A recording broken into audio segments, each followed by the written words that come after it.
Hey you! What are you doing here? Didn't you hear the curfew warning? Relax. Look at his wrist. He's got a mole bracelet.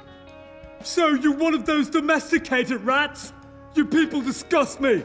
At least the rest of the worms at the camp have some dignity. But you guys, the moles, you're nothing more than a pack of treacherous stool pigeons. No doubt, I have a great paragon of dignity before me. My hatred for these pigs has only grown. And more so since the incident at the camp entrance with the mole's children. Ruthless bastards. I just want to ask you guys a few questions. Do you know what the establishment was before the Great Wave? I can't say I do. I lived on the other side of town. But judging from what's left, I'd say it looks like it was a bookstore. Looks like it burned down to the ground after the Great Wave. Well, I for one am glad that nest of bookworms was destroyed. I never liked books. They always were a total waste of time. Is that right? At first glance, I would have taken you for someone with refined literary tastes. I think that description fits you to a T. Watch your mouth, you dirty rat! And don't think that bracelet would protect you. I could blow your head off without batting an eyelid. Don't forget who's in charge here. Why are you posted here? Just following orders. Rat, we're here to protect and serve the inhabitants of this city. That's our mission. Yes, I can see how the people feel much safer with you around.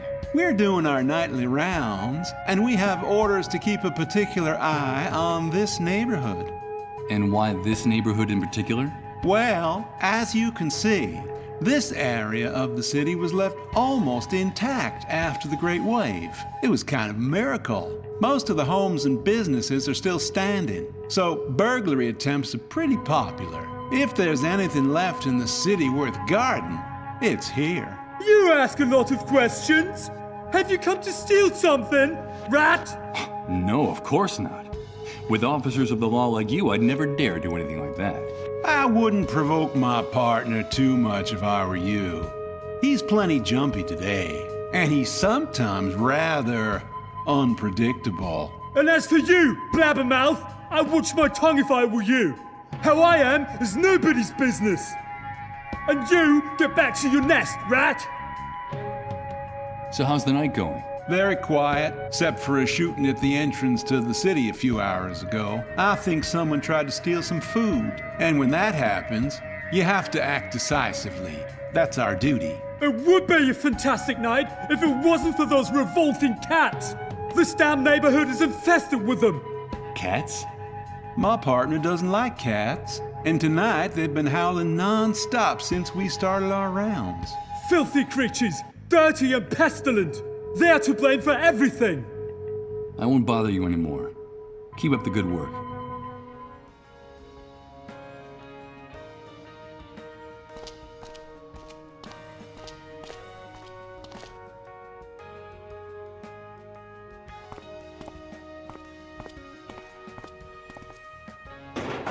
I don't think I'm going to be able to open it that way. The sign says, "Emergency exit. Beechwood Oracle Bookstore. Do not block." Well, it seems that in spite of the warning, this door is indeed blocked. And now, I no longer have the slightest doubt as to the name of the establishment. Doesn't look like it's going to be complicated to open this. Done.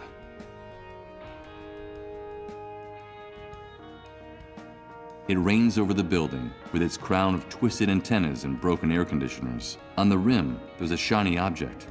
Although at this distance, I can't make out what it is.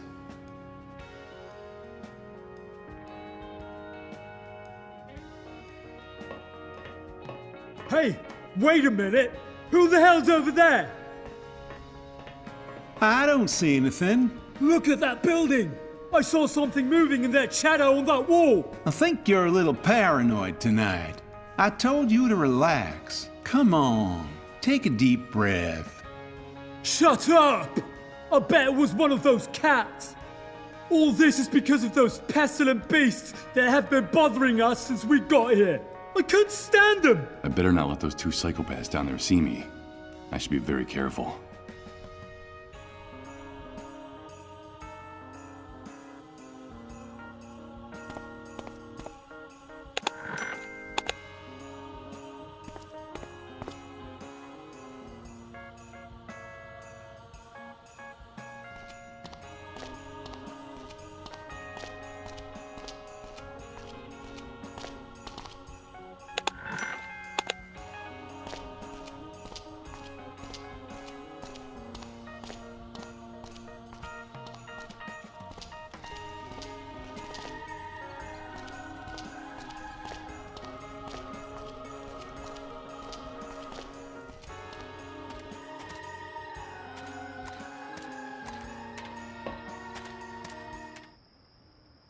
These are the remains of the fish that used to swim around in the fountain. It looks like the catastrophe caught them by surprise, too. Ugh. The smell they give off is nauseating.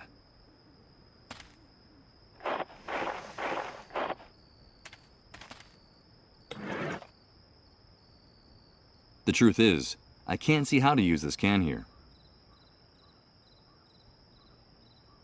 Okay, I'll use the can to avoid touching those disgusting fish with my hands.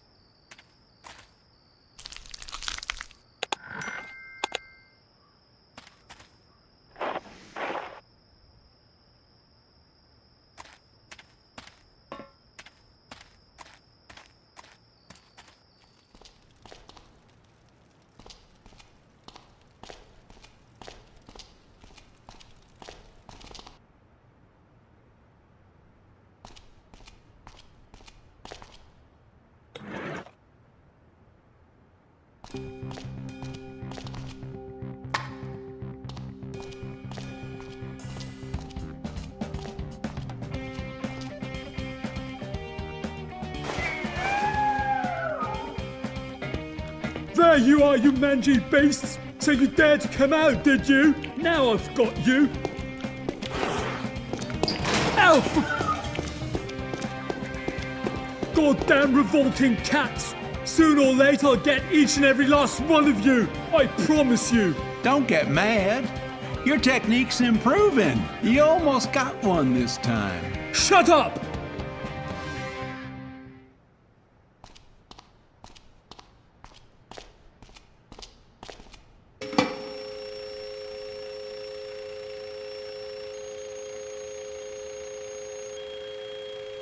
Now I get it. This is the system that controls the amount of current that reaches each of the streetlights.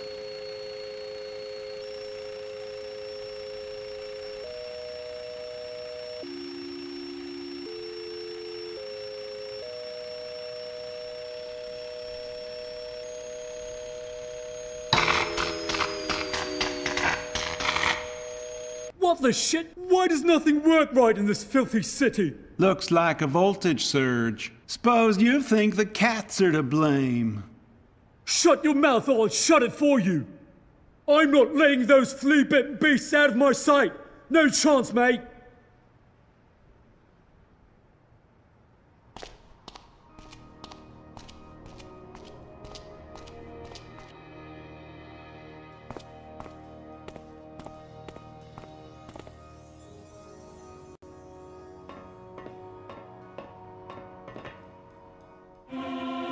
Hey, wait a minute. I've seen this place before. I've been here. I recognize this rooftop. Those trees, the park, the statue. Tomorrow comes today. Of course, the photo from the poster. It was shot from someplace in this very building. But what's the meaning of all this? And could it be that the voice wasn't actually trying to lead me to that burned out bookstore down there, but rather to this building? To this place?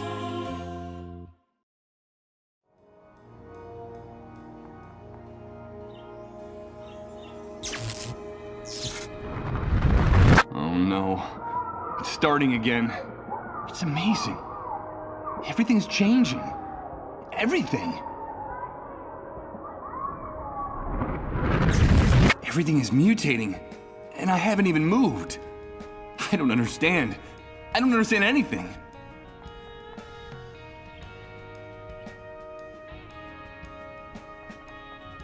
These benches, fountains, and statues are in a ramshackle condition, whereas the vegetation in this park is almost completely recovered since the catastrophe. Well, if that proves a failure as a species. It's a sculpture from my poster. Maybe it was an allegory of happy fatherhood, until the great wave turned it into a depiction of Saturn devouring his children. Tomorrow comes today. I bet that insurance company never imagined what was in store for us when it created that poster.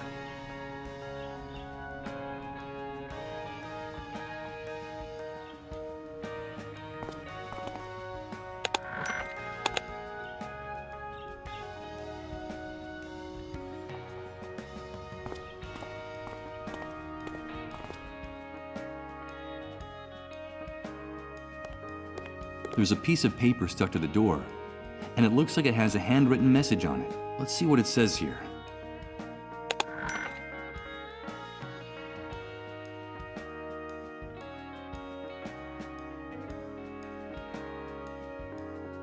Who could Sarah be? And this Chris, could he have something to do with the person I saw in my vision?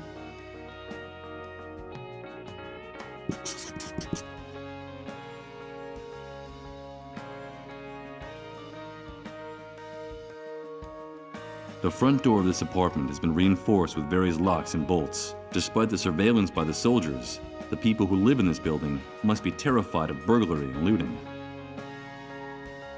An ordinary wooden door, one that's a whole lot less ostentatious than the neighbors. Wait a minute, there's a metal plaque on the wall next to the door. Michael Argent, photographer. I can't believe it. This is the apartment of a man named Michael, an apartment located above the Beechwood Oracle bookstore, and in the building where the photograph on the poster was taken. Can all this really be a coincidence? I can hardly believe it. But is it possible that the voice in my head has been guiding me to my own front door? Of course, it's locked, and I think it's better if I don't try to pick the lock. I could be mistaken for a burglar, and the last thing I need right now is for someone to call the guards patrolling this area.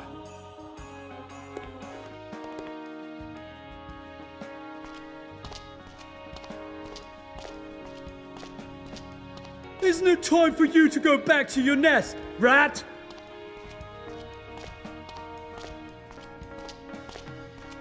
That ignorant bastard is starting to get on my nerves. Yes, I do have to be going. By the way, how did the chase go? Were those cats too quick for you? You'd better go. It's not in your best interest to get my partner any more agitated. Not tonight. You shut your mouth, you rat, or I'll shut it for you! I won't warn you again! Those beasts are possessed, and I'm going to exterminate them, one by one, with my bare hands if I have to! I'm sure that would make you the pride of the force. Just one more thing. Try to stay away from the trash cans next time.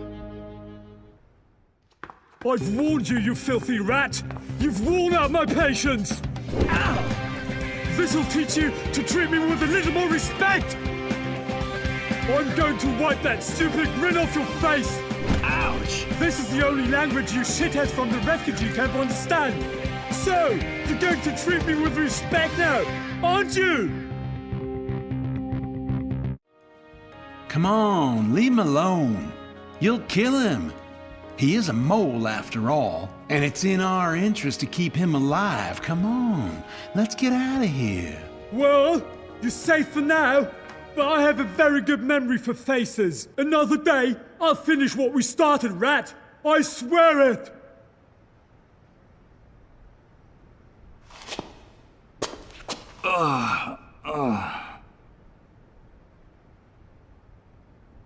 These stains mark the spot where that bloated psychopath knocked me down with his flashlight. Now I can say I've made my mark in this new world. Wait a minute.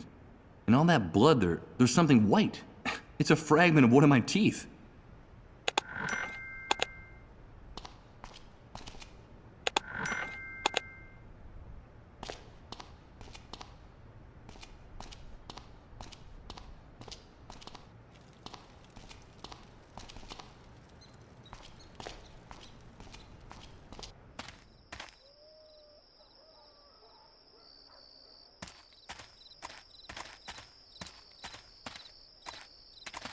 Before I go down, I'll leave the heavy stuff here, in case the rope doesn't support my weight.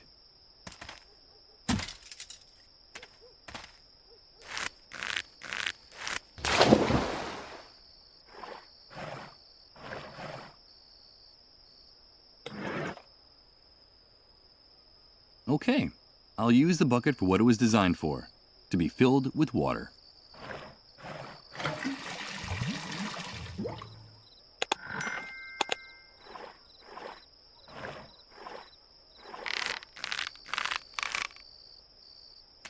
I'll get my stuff.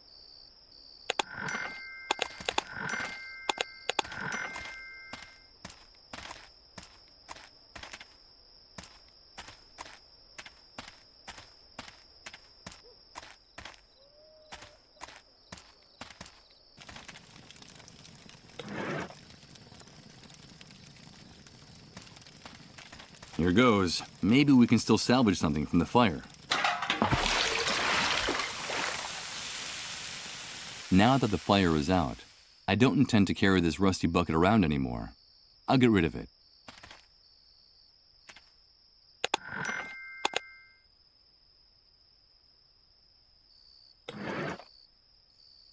Let's see. I'll use the rusty nails to attach these two objects together.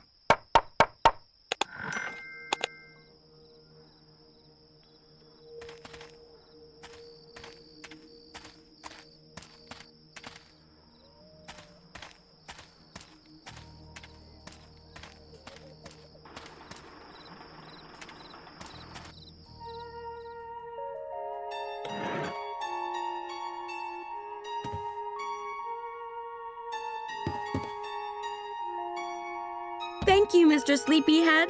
This cradle is just like the one in the picture. Now I can rock my baby to sleep and sing to him. But now I need you to find the baby. I won't tell you your secret if you don't bring me my baby. Bring me my baby boy, Mr. Sleepyhead. Okay, don't worry, Rose. I'll do it. I'm not proud of what I'm about to do. But I need to find out that secret Rose is keeping from me. And if she wants her baby, I'll give her back her baby. I brought you your baby, Rose. Did you bring me my baby? Did you bring him? Thank you so much, Mr. Sleepyhead. You kept your word. You brought me my baby. Now I need you to tell me that secret you promised to reveal if I brought what you asked. Yes, our secret. I have something that belongs to you, Mr. Sleepyhead. It's the key that opens your chest of dreams. And now, it's yours again. But it's a real key. Where did you get it? I found it in your jacket after Rod and his wife gave me your clothes. When I got to my room, the key fell on the floor and made a clinking sound. I had just seen you sleeping in their trailer, like a big bear. And then I figured it out. It was the key to the chest where you were keeping your dreams. Because you like to dream, don't you? Of course you do. That's why your name is Mr. Sleepyhead. The key that opens my chest of dreams. Thank you very much for your help, Rose. Take good care of your son. I should be going now. No, please. Don't go. Don't leave me here. Now that I found my baby, I have to get away from here. Far away. I have to get away from the haunted castle. If you leave, more men will come and hurt me, and they'll lock me up in the dark again. And I can't stand the dark. That's when those soldiers come back and take me with them. And now they'll want to hurt my baby, too. The hunter was clear. I mustn't get mixed up in his affairs, or there'll be hell to pay. I'm sorry, Rose. I can't do anything. Mr. Sleepyhead, I can't stand it anymore. Don't let them touch me again. Please help me. You have to get me out of here. Like the knight in the stories. You're my knight, and I'm your princess. Good God. This is unbearable. Victims and executioners. It sums things up. And what was I? What was my role before the Great Wave? Damn it. I can't just leave that poor girl to her fate. I have to do something to save her, even if I don't know what that is yet. I'll help you, Rose. I'll help you get out of here. Thank you, Mr. Sleepyhead. Do you promise? Will you be my knight in shining armor? Yes.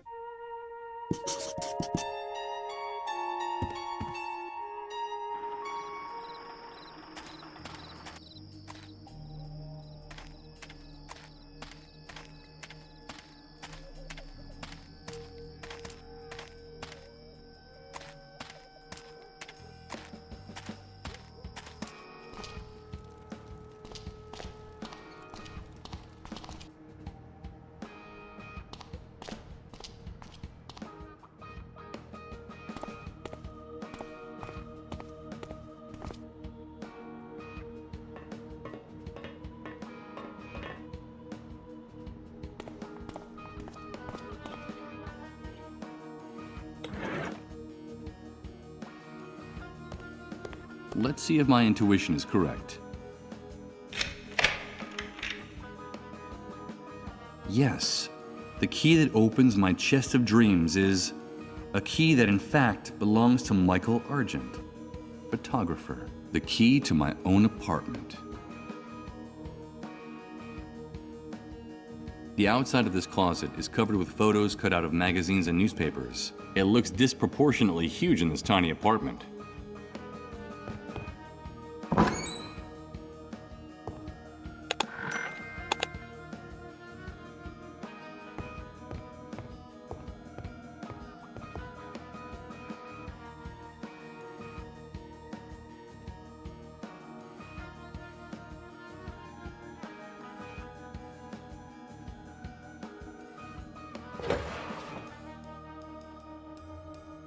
Sandy Ridge Sentinel. That's the name of this newspaper.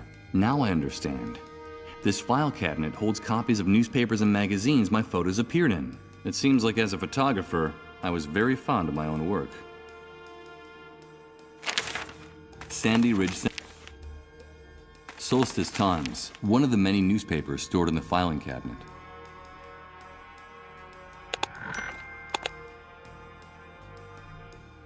The New Truth. That's the name of this newspaper. First, I'll put the newspaper I took back in its place. As much as I might like my old photos, I have no intention of carrying around any more paper than necessary. The New Truth. The newspaper for those who have woken up. It looks like a decent publication, even though it was produced on a shoestring budget. The address of the office is at the bottom of the first page, and the article on the front page is under the byline of one Chris Bluntstone.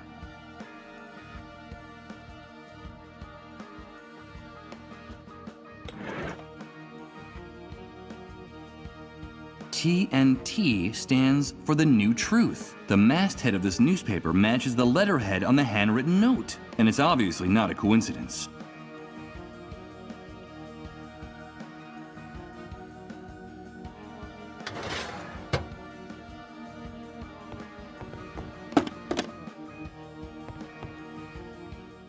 It can't be. It's me. This photo. I remember it. I remember this photograph. Please, Michael, help us. Only you can do it. And this woman she's Emily. She's my wife. Now I remember her. The person who's been communicating with me all this time. Emily. I love you, Michael. And I now pronounce you. Don't ever leave me. I won't. I have something to tell you, Michael. Are you really? Oh, yes! Things are not going well between us, Michael. You know that. It's only a rough patch. You'll see. It's all your fault! You have to get on top of this, Michael. It's destroying both of us. I'm afraid of you. Shut up! Shut up! Everything will be different. Remember that vacation we took to the beach and we were getting to know each other? Everything will go back to the way it was.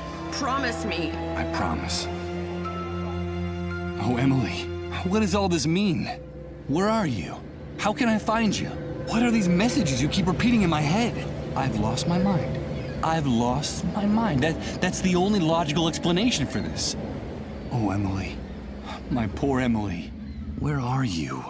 How can I find you?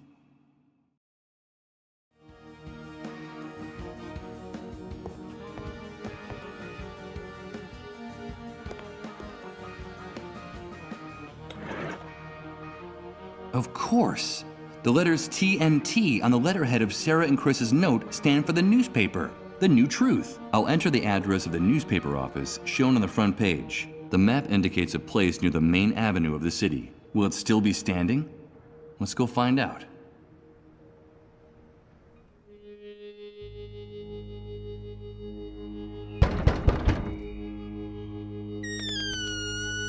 Good God, Michael, is that you?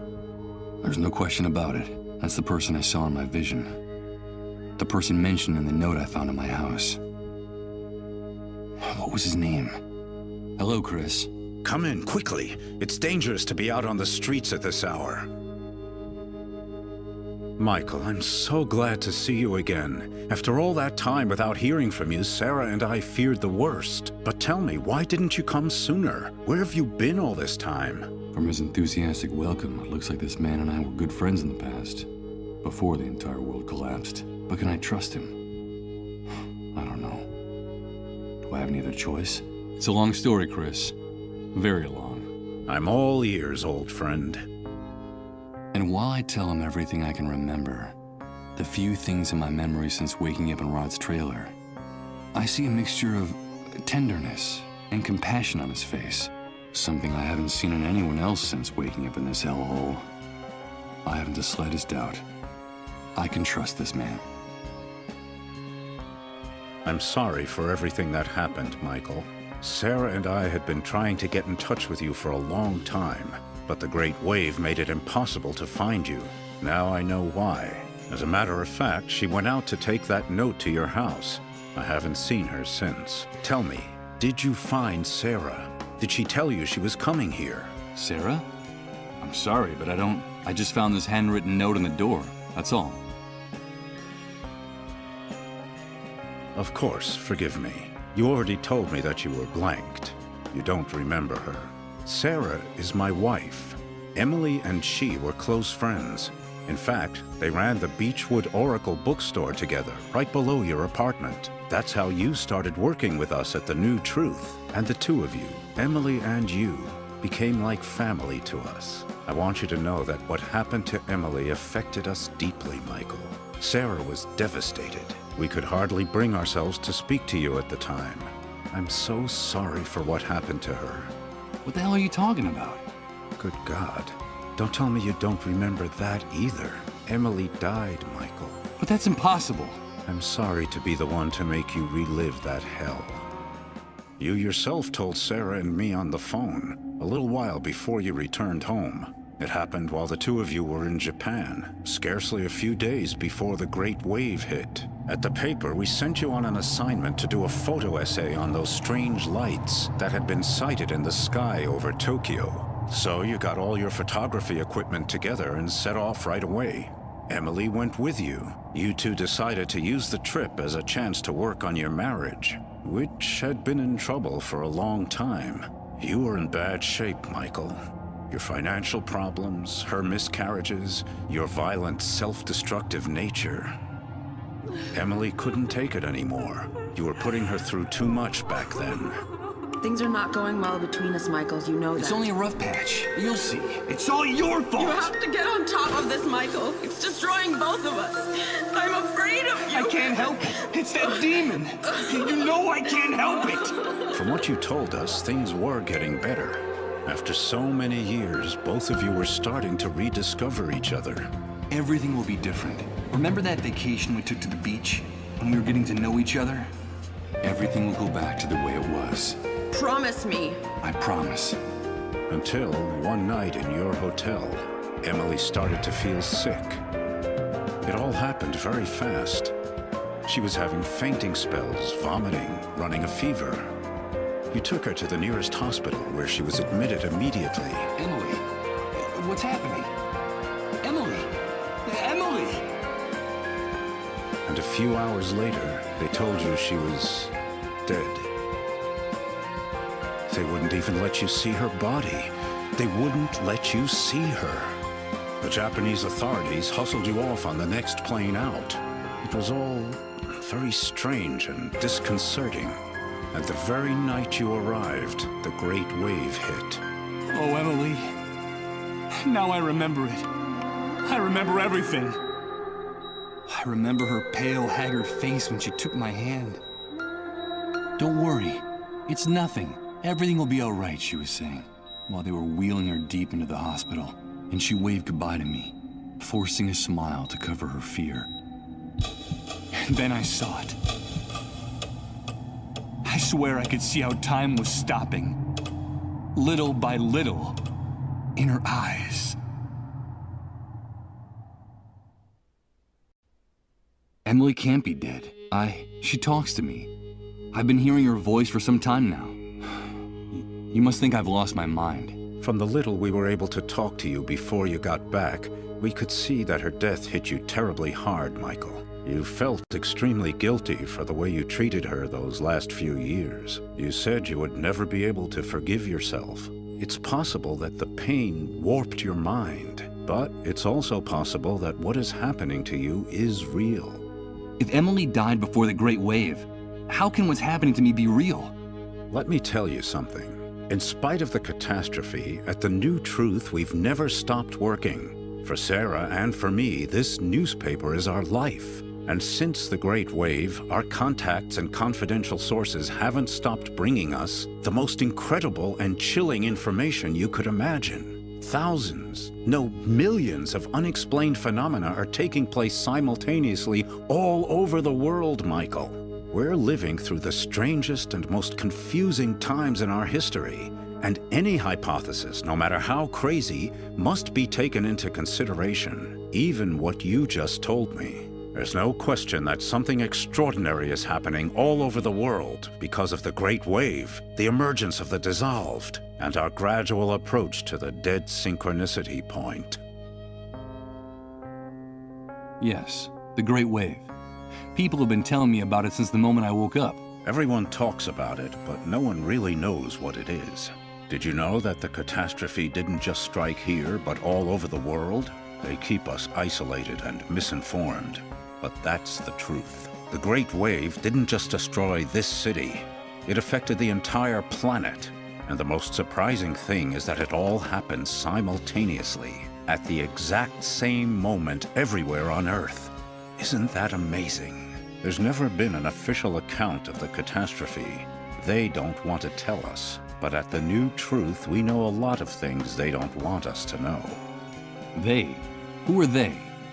The elite, the army, the shadow government, whoever is in control at any particular moment. They're determined to maintain the power structures of the old world by any means. The irony is, for the moment, any notion of order or control is absurd. The rules of the game have changed completely, and the entire world is slipping through their fingers. They're disoriented and frightened, and they'll do anything to prop up the old system. That's what makes them so dangerous. But information weakens them, makes them vulnerable. And that's why we have to keep investigating, Michael. It's our duty to uncover the truth. The dissolved. That horrible disease. Yes, the fate of those poor devils. That's the cruelest and saddest part of this story. From reliable sources, we've been able to find out that while it is true the Great Wave multiplied the number of dissolved drastically, a few early cases of dissolution were actually detected hours, even days before the catastrophe. What? There were cases of the dissolved before the Great Wave? Yes, Michael. Just a handful of victims scattered across the globe. But the timing is significant. What's more, people have told us shocking stories about those victims. I could tell you one. Colin, the only child of the family that took care of me in the refugee camp, is a dissolved. Just a few hours ago, in a deep trance, he shouted out my name, insisting that he needed to talk to me. He kept saying that he wanted to give me a message from Emily. Good God, Michael. And what was that message? I don't know. I haven't had a chance to talk to him, but I will. His condition is very serious, and I have to hurry. If only we had more information about the disease. What it is, where it came from. If only we knew a little bit more about those strange underground highways they talk about so much during their trances. We need more information. At the New Truth, all we have are a few eyewitness reports here and there, and a handful of tests for detecting the disease that we were able to steal from one of the cleanup brigades. And that's not very much when you're trying to put together a puzzle as obscure and complicated as this one. Dead synchronicity. What's that? It's very difficult to explain, Michael. We're still so short of information. But I will tell you one thing. Time is running out. The Great Wave triggered a landslide of death and destruction that's accelerating by the day. And the end will be absolutely devastating. Look around you, Chris. It's impossible for the situation to get worse. If the theory about the approach of the dead synchronicity point is true, the future that awaits us will make everything we've seen up to now seem like a walk in the park, Michael. The arrival of the dead synchronicity point will mean the end of the world as we know it. The end of the laws of nature, the laws of physics, the very meaning of existence. And with them, of course, the end of the human species on the face of the earth. Our inability to adapt will wipe us out in a matter of minutes. And indeed, in some cases, it's already happening. But the good news is that if this hypothesis is correct, the very nature of this anomaly could also allow us to reverse the situation. Reverse the situation? You mean avoid the future you're talking about? Avoid the consequences of the Great Wave? Is that possible? Of course it is. How can I explain it to you? No, not yet. It would be too complex for you to understand, and I don't want to create any false hope. I can't tell you anything more for the time being.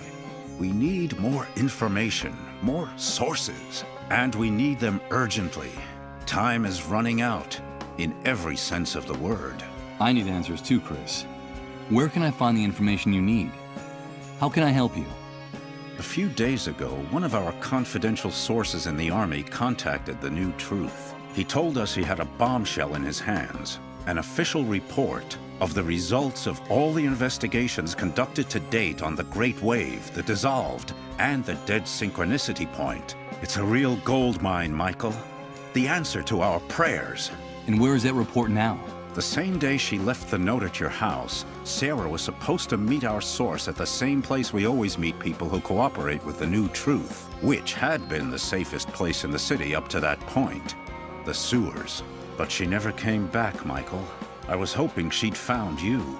Or perhaps some problem had come up in the sewers, and she'd taken refuge in your apartment. Don't worry, Chris. Sarah will be fine. Yes, I know. Sarah is a strong woman and very resourceful. I know she can take care of herself. If you want to help us, Michael, get us that report. I'm trapped in this basement in this wheelchair, but I know that you'll be able to get it for me. It's vitally important that we get it. That's where we'll find the answers to all our questions. Even answers about Emily and her messages. Follow the trail of Sarah and our source. Go down into the sewers and find some clue that can lead us to them. But be very careful down there. It's dangerous. Dangerous? You just told me the sewers were the safest place in the city. Indeed, they were. That's why they became the perfect hiding place for the Dissolved and their families. For some time now, the Army has been reinforcing its dragnets for catching the Dissolved hiding in the sewers. If they find you in one of those tunnels, they'll shoot first and ask questions later. I'll be fine. Take this. You'll need something to guide you. The city sewer system is a veritable labyrinth. I've marked the exact spot where the meeting was supposed to take place. It's a huge subterranean gallery where several pipes converge. Michael, please, bring me that report. And for the love of God, bring Sarah back to me safe and sound. I'll do it.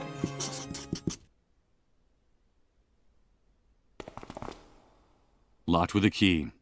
I'm afraid that Chris doesn't trust anyone. And the way things turned out after the Great Wave, he's doing the right thing.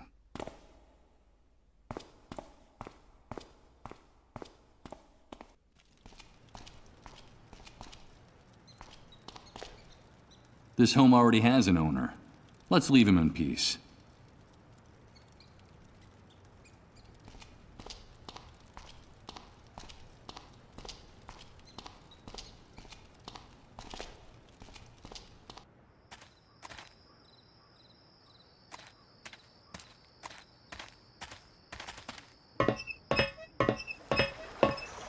Wait a minute.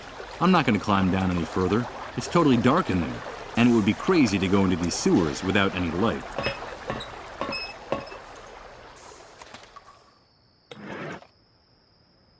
An army flashlight. And of course, I suppose it doesn't have any... Yes, it has batteries. And it works. Huh. Will this change my luck?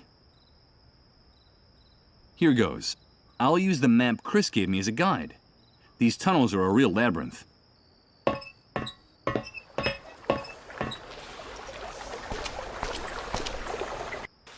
This is the place marked on the map, the place where Sarah and her confidential source were found.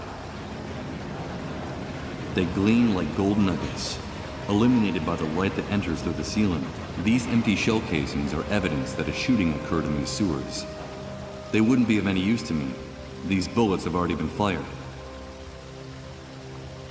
That skylight leading to the outside is the only lighting in this place. The combination of the architecture, light and water, give this place an unearthly appearance. It looks like a cathedral built inside the sewers.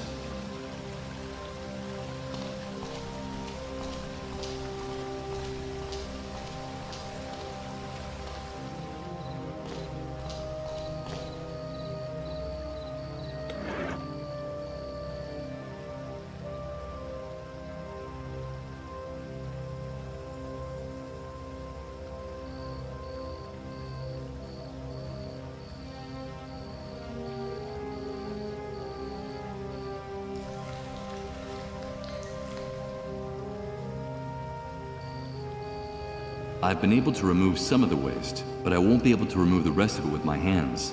This stuff is too snarled up. There's something else in there in that heap of trash. Oh, Jesus! The stench is nauseating.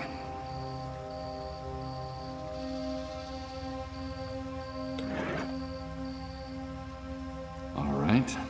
Let's see what the devil's so tangled up in here.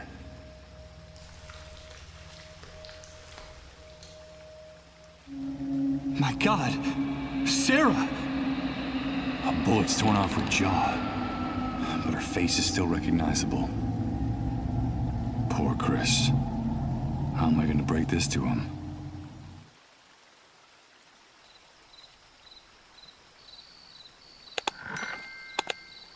One bullet hit her in the jaw, and another went through part of her neck.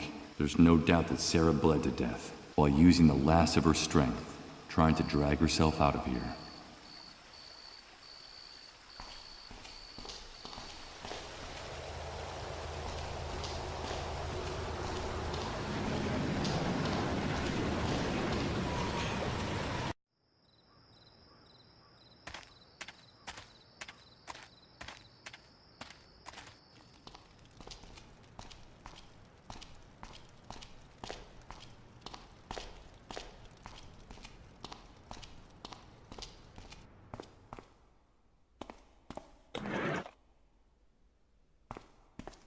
Hello, Chris. Michael, you're back already? Tell me, did you find Sarah? Did you bring the report she went out to get? I brought the report.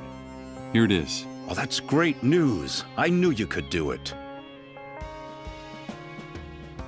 Ah, damn it. I should have guessed. I was expecting a paper dossier, not an electronic document. We have a serious problem, Michael. Problem? What's wrong? We're not in the old world anymore, and access to electricity is a privilege very few people have nowadays. The good news is that I was able to save my old laptop from the Great Wave.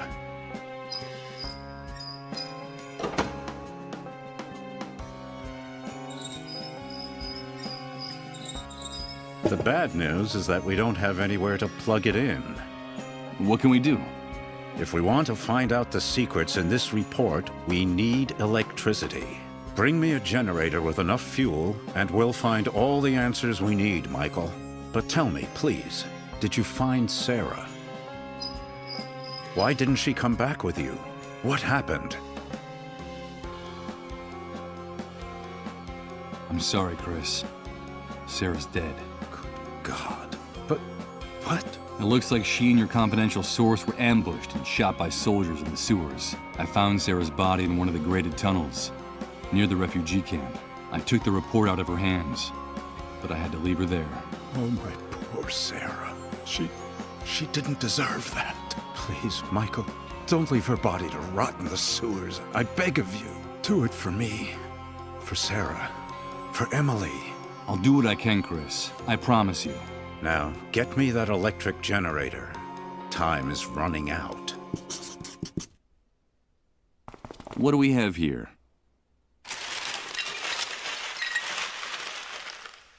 As one would expect, there are only old magazines, stacks of paper, and outdated printing supplies here. No, wait a minute. It looks like there's also film for instant cameras here.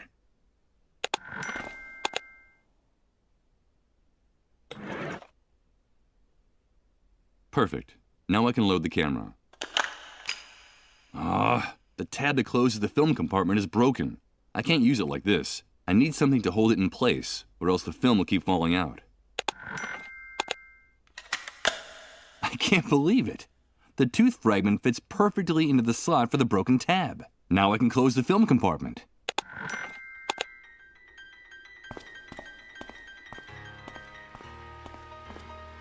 Before leaving his house, I shoot a furtive glance at Chris. He's gazing at Sarah's photo in silence, completely lost in thought. Maybe I should have lied about what happened to her. Told him that she got away, leaving the report behind, that she's safe and sound, and just waiting for the right moment to come back. The truth is a poisonous inheritance from the old world. What good does it do to know it, if it snatches away your last hope?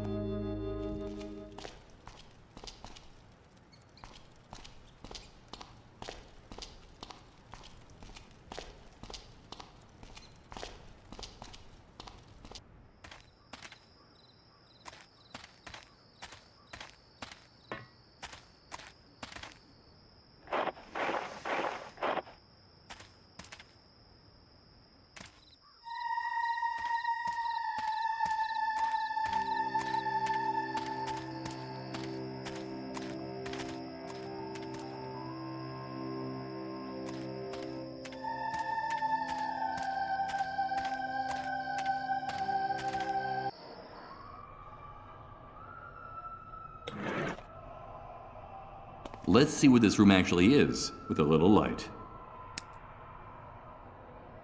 All right, I'll flip the switch for the only circuit that's not blown.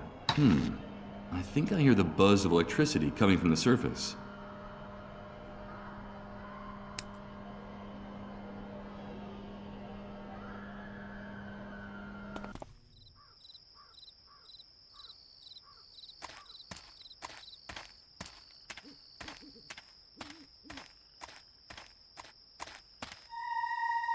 A few powerful spotlights light the contents of the depot. This place is glowing like a gold mine right now. Let's take a look. Perfect.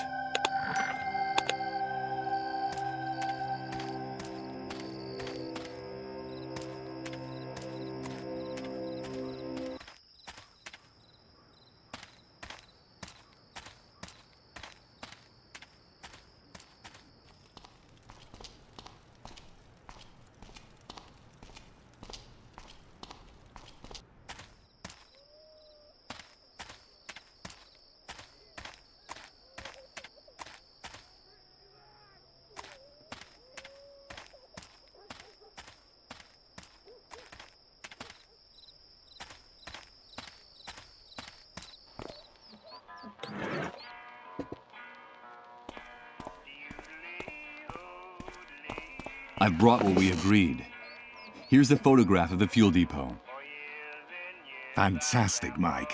Let's see what you've got there. This is incredible. Those pigs have been storing thousands of gallons of fuel, and all within our reach. With your ID, all we have to do is go into the compound, say, "Hello, boys," and bring it all back here. You've just made me very, very happy, dude. I knew I wasn't wrong about you. Now you have to hold up your end of the bargain. Yes, of course I will, Mike. You know I'm a man of my word. Besides, these are hard times and we have to help one another, dude. I'll get Rod and his wife out of their trailer so you can have a little time alone with the boy. You have my word and my complete discretion. But remember that you promised that we'd do it my way, quietly and with no violence. I don't want anybody getting hurt. I just need your men to distract his parents on some pretext for long enough for me to slip in there, okay? Of course, Mike. You have my word that we'll only do what's necessary. Only what's strictly necessary. Give me a few minutes and then go to the trailer. Everything will be fine when you get there. Okay, but before I go, can I ask you for something else? Today you've been the bearer of the best possible news, dude. So shoot. I'll see what I can do.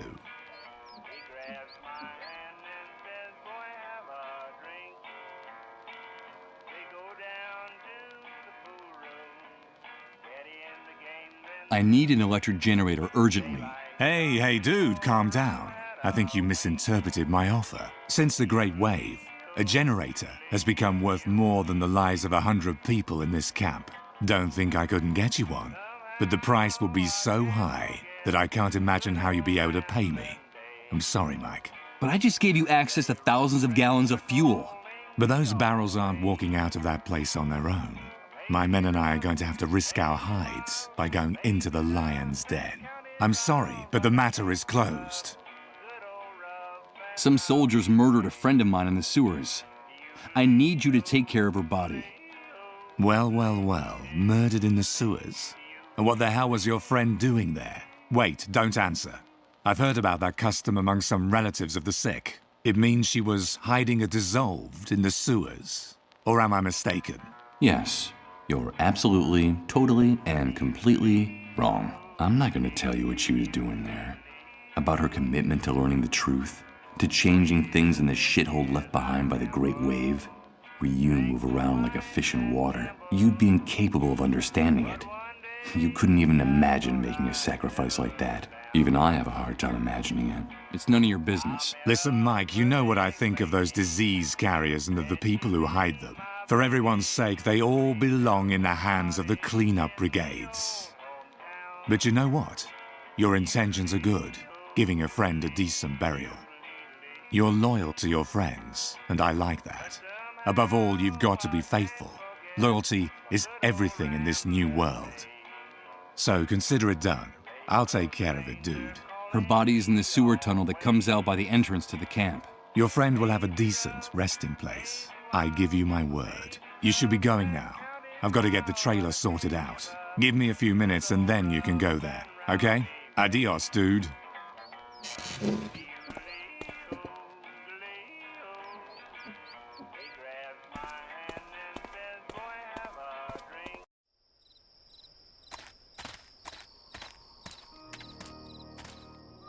Wait a minute.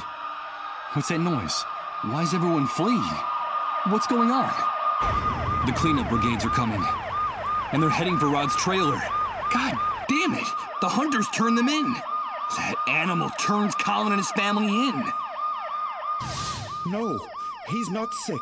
It's a mistake. Don't take him away. It's all a misunderstanding. It's just a question of minutes before those bastards break into the trailer and take the boy.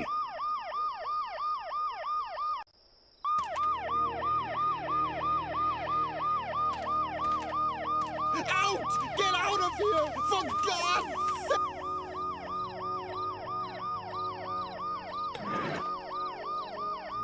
Okay, I've got to act fast. The noise the ambulance makes will cover the sound of the glass breaking.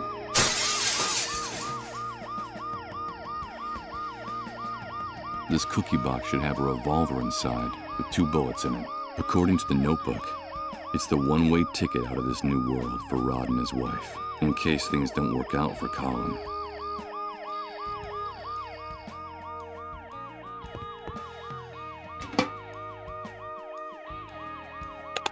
Michael? Michael, is that you? Yes, Colin. It's me. But how do you know my name? Emily told me a lot about you. That's how I know you. She gave me a message. She said it was very important that I give it to you. What's all that noise outside, Michael? Where are my parents?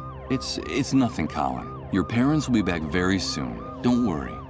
But it's impossible for you to have spoken to Emily. She's no longer with us. Yes, she is. Emily is always with me. When I go down the underground highways, she's there, waiting for me. Emily gave me a message, Michael. She told me it was something very, very important. Tell me what happens on those underground highways, Colin. The highways are very dark, and I don't want to go down there. They're too scary. There's no light, and they're full of ghosts. There are only shadows and voices down there. Everyone seems very sad and angry, and they tell me things I don't want to know, things I don't even understand. At first, I hid the whole time, so they wouldn't find me. Or I wandered around by myself for hours in the dark, until I met Emily. Now I'm not so afraid of the underground highways, Michael, because she's always there. You say that Emily takes care of you? But how is that possible? She protects me. She keeps me from feeling scared, because I used to be really scared. I didn't know what was happening to me. I didn't understand anything, but now with Emily by my side, everything is much better. She tells me that what's happening to me is normal, that I'm just sick, but that the sickness will go away soon, and that the pain will go away for good then, that she also got really scared when she got sick. Emily told you that she also got sick? Yes, she told me that she went through this before me, that a while back she got the same sickness I have. She told me that she felt very lonely too, and that the pain was unbearable, but that it finally ended. And that's why I shouldn't worry, that the pain and the fear will go away. She's very kind to me, Michael. She's very kind to everybody, isn't she? Yes, Colin. Yes, she is. Emily contracted the same disease. No, it can't be. Emily, a dissolved? Is that why they didn't let me see her body? Is that the reason for all the secrecy surrounding her death? And what is this message you have to give me that's so important? She told me that she couldn't come back to be with us, that she will be trapped forever on the underground highways, and that the same thing will happen to me very soon. That's why she asked me to tell you that we're connected, Michael. She told me that you'd understand. We're connected, and it's very important for you to remember that. Connected? What does that mean, Colin? Emily told me there was a thread that no one can see that joins us to you, and that's why there's still a chance we can be saved, but that only you could do it while there's still time. She told me that if we're connected, there's still some hope for us all. Can you make everything go back to the way it was, Michael? I don't want to be stuck on the underground highways forever. Can you really make everything go back the way it was, Michael?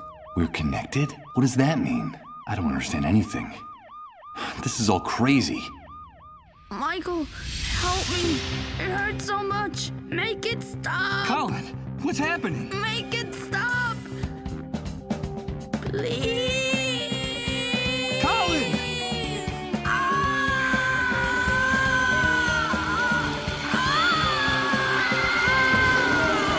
My God. I have to get out of here. I have to get out of here. Hey, get out of our way and let us do our job. No, don't go in there. I beg of you.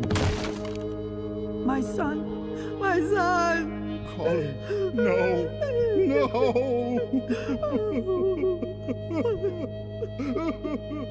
Damn it. I can't breathe. If it's true that there's a way to change all this, I have to find it now.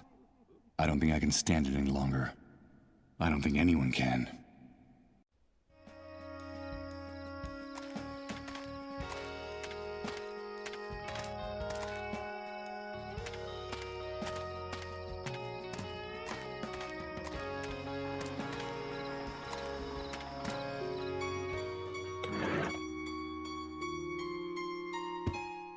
Hello, Mr. Sleepyhead?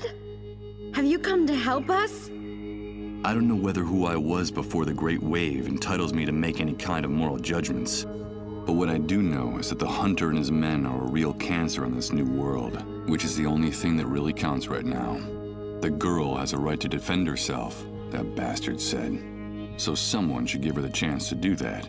It's only fair, right? I can't get you out of here, Rose. I'm sorry. You're the only one that can do it. Thank you. As she was picking up the revolver, she gave me a look of determination that I didn't know she had in her. Rose acted so quickly that I barely saw what happened through the crack in the door of her van. Her hand was steady, even when the second man begged for his life, sobbing and groveling on the floor. The bullet went right through his heart. Blood splattered all over her white dress. And then she let the revolver drop and sat down, lost in her own world. And she didn't do or say anything else, holed up in her tiny, delirious inner landscape. There she had everything she could ever need, safe at last from the new world, which she will probably never return to.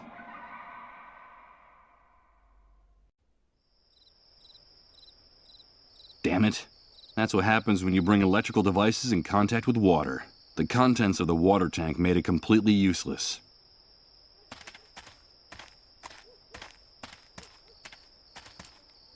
No, the water turned the generator into an enormous hunk of scrap metal. Why would I want to take it with me in this condition?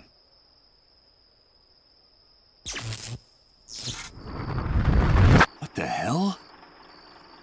Another one of those repeating images. Of those damn time loops. No. Rose. No, don't do it. No! It's Rose, killing her captors again. But there's something in this one that makes it different. It feels more real and more intense than the other times. The tank doesn't have any leaks, so no water dripped onto it. It's incredible, but the generator is working again.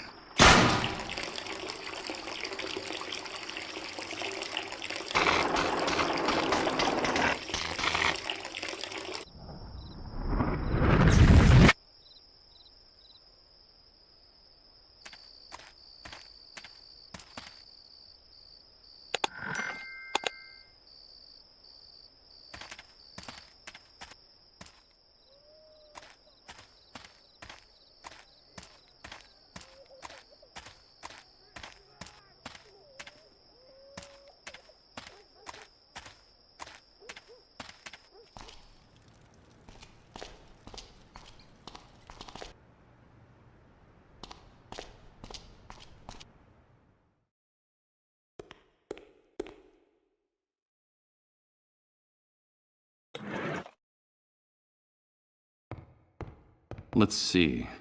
The coins fit perfectly in the heads of the screws. It'll be no trouble loosening them and taking the fabric with me.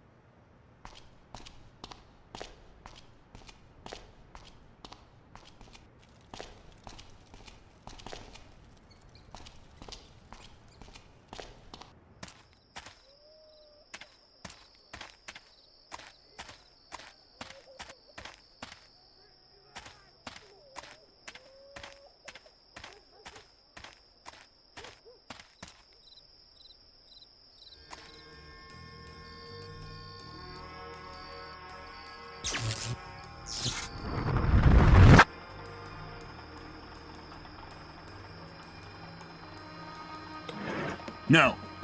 Rose. No, don't do it. No!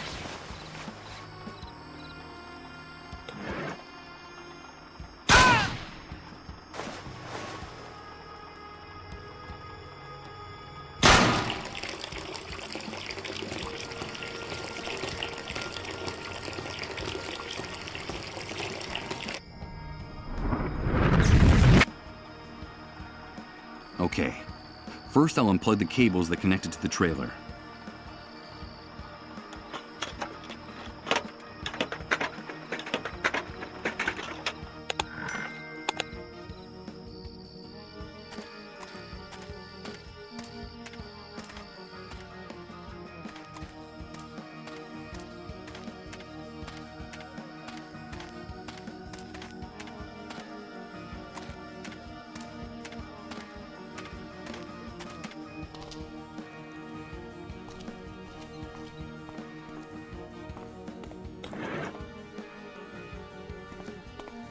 I brought the generator you need, Chris. Great, Michael. I knew you could do it. Give me a few minutes to set up the computer and open the report. While Chris was getting everything ready, I decided to sit down in one of the armchairs in the office. I was exhausted. My mind had been trying to make sense of the last few hours of my life for what seemed like an eternity. The first hours following my bitter birth in this new world. But how could I judge the new world if I could barely remember the old one? The only thing I was sure of was that we had lost something very valuable along the way. The photograph of our life, overnight, had turned into a dark, blurry, sepia-tinted image. All of civilization had drowned under the great wave, and the only thing left on the beach were its remains. But no, I was fooling myself. I was already lost before the catastrophe. To tell the truth, all the other victims of the Great Wave had been luckier than me. They still dreamed of returning to their lives. Mine had already been broken a long time ago. Did I really stand a chance of recovering something I'd already lost forever? What type of strength, what type of miracle could ever give me that second chance? Michael, wake up! What's happening? The report, Michael. It's the report. I was going over it while you were sleeping. It's incredible. It's way beyond our expectations. You're gonna think I've gone crazy, but I don't even know where to start. How about at the beginning? Okay. It's the dead synchronicity point. The entire universe is changing, and we're going to witness it. We're going to be witnesses and victims. Witnesses? Victims? But what the hell are you talking about? What is this dead synchronicity point?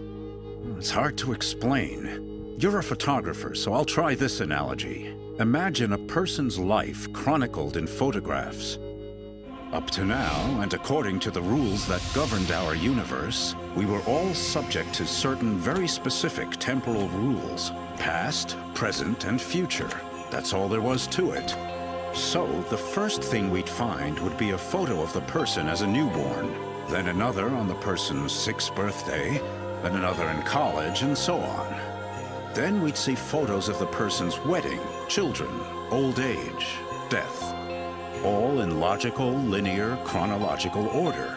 Since our universe is conceived along a single line that starts in the past, makes a stopover in the present, and then projects into the future.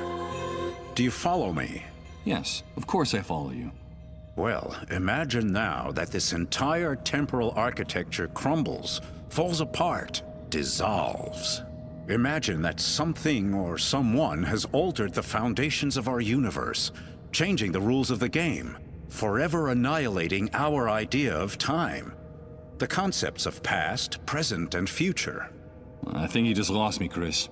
Then let me continue with the metaphor of the photographs. Imagine now that a card dealer takes all these snapshots that sum up the life of this person, shuffles them, and places them in a stack in one spot on the card table. What would we have then? There would no longer be a chronological line, Michael. There would be no past, present, or future. Each of the individual events captured in these photographs, they would all be happening simultaneously, at the exact same point in time. And that point we would call... the dead synchronicity point. Exactly. Now our world is abandoning its old physical laws and getting closer to that dead synchronicity point where time no longer exists. And therefore, all the phenomena and events that happened or will happen in the universe will start to be stacked on top of other ones, like the photographs in the dealer's deck. That sounds crazy. How credible do you think this report is? Completely, Michael. The dead synchronicity point is a fact, and the worst thing is that we're approaching it faster and faster. It'll only be a matter of days, at best maybe a few weeks, before the universe enters this new state. Time is ending, in every sense. And what does all this have to do with us? Come on, do you still not see it? This change in the architecture of the universe, this nullification of time, is the real origin of the Great Wave, the dissolved, and the emergence of the new world. So, the Great Wave was caused by this approach to the dead synchronicity point?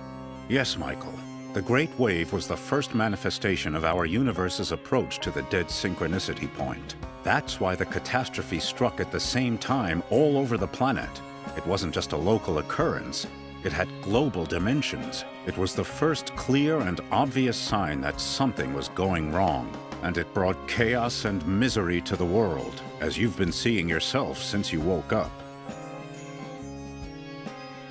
And what the hell do the dissolved have to do with all this? According to the report, the dissolved are still a big mystery. There isn't much information about them or their disease. What we do know is that they are people who are especially sensitive to the dead synchronicity point, and that is what's so tragic about them. Especially sensitive? Of course. This transformation, this radical and overwhelming change in the basic structure of the universe is totally incompatible with human life. We're condemned to die, Michael. Each and every one of us. That's terrible. How can you be so sure of that? If you think about it rationally, it's obvious. Our bodies are the product of hundreds of thousands of years of evolution, of a gradual and precarious adaptation to the environment, the universe, and its physical laws. Reaching the dead synchronicity point, the annihilation of time, we'd need another 100,000 years to adapt to such a drastic change. And what do you think will happen to the human race, to each and every one of us when this process concludes? I'll tell you. Our primary metabolism will go into a state of shock. Our entire cell structure will be jolted so profoundly and so violently that what we now call our bodies will lose all coherence, leaving behind just a brown puddle as evidence of our existence. We'll dissolve, like those poor sick people. Indeed. According to the report, the dissolved are simply pioneers, people who are ahead of their time. The vanguard of the human race in its final extinction. That's why some cases started cropping up so early, even before the Great Wave. Their illness was the harbinger of the enormous explosion that was to follow. It preceded it by hours, even days. And that's why the cases are multiplying exponentially as we get closer to the end. Do you understand? We'll all end up turning into dissolved. The last time we spoke, you told me that there could be a solution. A way to reverse all this madness. Yes, and that's the best part of the report. Theoretically, Michael, and paradoxical as it may sound, our progress toward the dead synchronicity point also brings the opportunity to change things, to turn the process around and return to where we were before our world collapsed. And how would that be possible? By penetrating the very center of the anomaly, the deepest nucleus of dead synchronicity, and arriving at the point where time is just starting to fold back into itself before the process is completed. If, inside the dead synchronicity point, each and every one of the events that have happened or will happen in the universe unfold, then surely it must be possible to gain access to the moment when something or someone triggered the catastrophe and stop it. I can't believe what I'm hearing. You're talking about time travel. Yes, I'm talking about the possibility of accessing the past to save our present and our future, of turning the Great Wave and all its consequences into a mere nightmare that never actually happened. The report talks about the hypothetical existence of a door leading into the very heart of the dead synchronicity point, a door to each and every one of the snapshots of the past, present, and future of our universe. And if, through that door, we had a chance to access the precise instant when everything went haywire, then we might be able to change things. Michael, that's what we've got to focus on in whatever time we have left. But I have to continue studying this report. I'm sure there are more answers in it, and you have got to help me. You're telling me that the dead synchronicity point is the origin of all this chaos? That our only chance of salvation is a theoretical journey to the past? Or sooner or later we'll all be obliterated? Like those poor dissolved? That's right, Michael. So we'd better get to work on it as soon as possible. By the way, the report also mentions another very interesting thing about the dissolved. What is it? It seems that in their trances, through their trips to the underground highways, the sick form a strange relationship with each other. It's as if the disease unites them, regardless of any physical distance that might separate them. The report is very unclear on this point, but it seems as if the dissolved are somehow linked, connected. My God. That can't be. Remember, please, remember. Everything fits now. Everything makes sense. Please. Enough! My head! Emily asked me to tell you that we're connected, Michael. We're connected. Michael, what's going on? Chris, get one of those tests ready. Fast. But what for? You don't think that you're also... Do as I say. Okay. Give me your hand.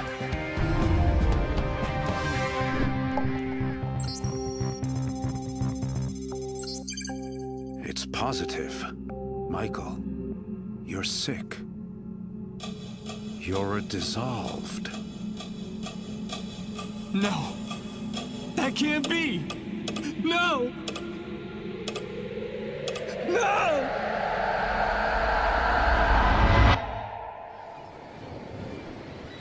Michael. Michael. Wake up. Emily? Emily, is that you? Please, Michael, wake up. Wake up. Is that really you? Where am I? Yes, Michael. It's me. You are on the underground highways.